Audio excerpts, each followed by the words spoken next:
ഈ തെരഞ്ഞെടുപ്പ് കാലഘട്ടത്തിൽ ഏറ്റവും വിഷമകരമായിട്ടുള്ള അവസ്ഥ നമ്മുടെ BRM ഹിക്കയുടെ അവസ്ഥയാണ്. എന്തൊക്കെയായിരുന്നു? അമ്പലത്തിൽ പോകുന്നു, സംസ്കൃതം പറയുന്നു, ചാനൽ ചർച്ചകളിൽ കത്തിക്കയറുന്നു. അങ്ങനെ ഒന്നുകിൽ വർക്കല അല്ലെങ്കിൽ നെടുമങ്ങാട്, ഈ രണ്ടിലൊരു സീറ്റ് ഉറപ്പിച്ചായിരുന്നു നമ്മുടെ ഹിക്കയുടെ പ്രവർത്തനം. ഏറ്റവും ഒടുവിൽ സ്ഥാനാർത്ഥി പട്ടിക വരുമ്പോൾ എൽദോസ് കുന്നപ്പള്ളിയുടെ ആ സൂപ്പർ ഹിറ്റ് കവിതയുടെ അവസ്ഥയാണ്. പത്രം മറിച്ചു നോക്കി, എന്റെ മാത്രം പേരില്ല, പത്രാധിപരെ വിളിച്ചു നോക്കി, നാളെയെങ്കിലും ഒരു ന്യൂസ് കൊടുത്തന്നെ ആളാക്കുവാൻ കനിയണം പൊന്നു സാറ്, നെഞ്ചു കവരുന്നു പിഞ്ചു നേതാക്കൾ, ഇന്നലെ ചെയ്ത വീരപ്രവൃത്തികൾ ഇന്നിതാ ധീരമൃത്യുവായി ഫേസ്ബുക്ക് കമന്റുകൾ. ഈ സ്ഥാനാർത്ഥി പൊരിച്ചിലിനിടെയും സുധാകരന്റെ കൊമ്പുകുലുക്കലിനിടെയും ആരും ശ്രദ്ധിക്കാതെ പോയ ഈ വിഷയത്തിൽ ഹിക്കയുടെ അവസ്ഥ എന്താണെന്ന് അറിയാൻ ഒന്ന് ഫേസ്ബുക്കിൽ കയറി നോക്കി. കാര്യം ഹിക്ക എപ്പോഴും ഫേസ്ബുക്കിലാണല്ലോ നിറഞ്ഞു നിൽക്കുന്നത്. അപ്പോഴാണ് 2-3 ദിവസം മുന്നേ സീറ്റില്ലെന്ന് ഉറപ്പായപ്പോൾ ഹിക്ക തന്നെ മനോരമയിൽ പോയിരുന്ന് തേഞ്ഞതിന് ശേഷമുള്ള ഡയലോഗ് എടുത്ത് പോസ്റ്റ് ചെയ്തിരിക്കുന്നു. അതിലെ ഡയലോഗാണ് കോമഡി. സീറ്റില്ല എങ്കിലും എങ്കിലിനും ഇല്ല, അക്ഷരത്തെറ്റും കൂടി. പാർട്ടിക്ക് വേണ്ടി പ്രചരണം തുടരുമെന്ന രീതിയിൽ അണ്ണ ഇരുന്ന് കത്തിക്കയറുന്നതിൻ്റെ ഒരു വീഡിയോ കൂടി ഇട്ടിട്ടുണ്ട്. ആ വീഡിയോയ്ക്കകത്ത് തന്നെ ഏറ്റവും വലിയ കോമഡി എന്ന് പറഞ്ഞാൽ നേതാക്കന്മാർക്കെതിരെ അദ്ദേഹത്തിന്റെ സങ്കടം എത്ര തീവ്രമാണെന്ന് ആ വാചകത്തിലുണ്ട്. ഈ പാർട്ടി നിങ്ങൾ ഉണ്ടാക്കിയതല്ല, ഈ പാർട്ടി BRM പാർട്ടിയല്ല, ഈ പാർട്ടി 10,000 വരുന്ന ഒന്നും ആവാതെ പോയ ആളുകളുടെ പാർട്ടിയാണ്. നിങ്ങൾ അത് മനസ്സിലാക്കി. ഇവരൊക്കെ സ്റ്റേറ്റ് കാറിൽ പോയപ്പോ തിരുവനന്തപുരത്ത് ഇവരെ നേതാവാക്കാൻ വേണ്ടി തിരുവനന്തപുരത്ത് സെക്രട്ടറിയുടെ മുമ്പിൽ കിടന്ന് അടികൊണ്ടവർ, കേസിൽ പ്രതിയാക്കപ്പെട്ടവർ, ഞങ്ങളുടെ സഹോദരങ്ങളെ 100 ആളുകൾ ഈ ചർച്ചയ്ക്ക് പുറത്തുണ്ട്, ഈ പ്ലാറ്റ്ഫോറത്തിന് പുറത്തുണ്ട്. മറന്നു പോകേണ്ടതില്ല. അതെ, നിങ്ങൾ സ്റ്റേറ്റ് കാറിൽ കറങ്ങുന്നത് നിങ്ങളുടെ കഷ്ടപ്പാടുകൊണ്ടല്ല, എന്നെ പോലുള്ളവർ ചാനൽ ചർച്ചകളിലൊക്കെ പോയിരുന്ന് തേയുന്നത് കൊണ്ടാണ്. ആ സങ്കടം മനസ്സിലാക്കണം.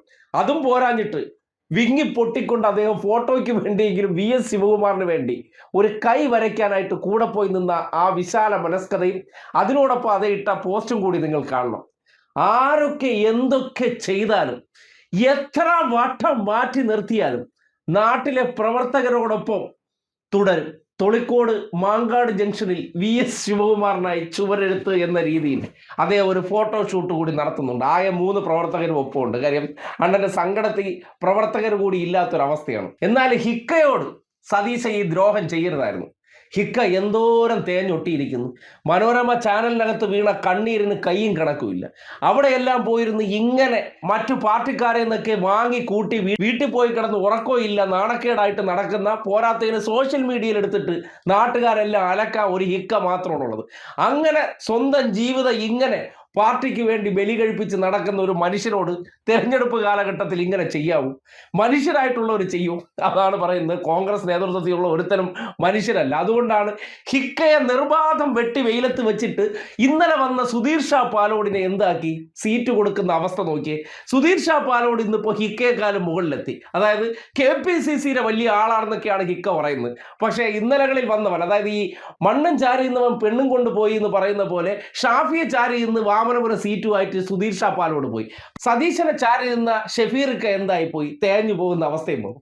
അപ്പോഴാണ് ഇങ്ങനെയൊക്കെ സോഷ്യൽ മീഡിയയിലൊക്കെ പോസ്റ്റ് ഇട്ട് അണ്ണൻ കരച്ചിൽ തീർക്കുന്നത്. എന്തായാലും ഹിക്കയോടൊപ്പമാണ് തലസ്ഥാനമുള്ളത്. ഹിക്കയെ പോലൊരു നേതാവ്, അത് കോൺഗ്രസിലെ തലസ്ഥാനത്തെ തീപ്പൊരിയായിട്ടും കേരളത്തിൽ അങ്ങോളം ഇങ്ങോളം സഞ്ചരിച്ച അദ്ദേഹം ഇത്രമാത്രം തൊണ്ടയിലെ വെള്ളം വറ്റിച്ചിട്ടും ഈ രീതിയിൽ തേച്ചു കളയാൻ കോൺഗ്രസിനല്ലാതെ മറ്റാർക്കും കഴിയില്ല. കഴിഞ്ഞ 5 വർഷത്തിനിടയിൽ അയാളെടുത്ത പ്രയത്നം അതെങ്കിലും കാണണമായിരുന്നു. അയാളെടുത്ത പ്രയത്നം, അയാളെടുത്ത കഷ്ടപ്പാട് ഒന്നുമില്ലെങ്കിലും ചാനൽ ചർച്ചയിൽ നമ്മൾ എത്ര പരിഹസിച്ചാലും 4 പഞ്ച് ഡയലോഗ് അടിക്കാൻ വേറെ ആരാ ഉള്ളത്?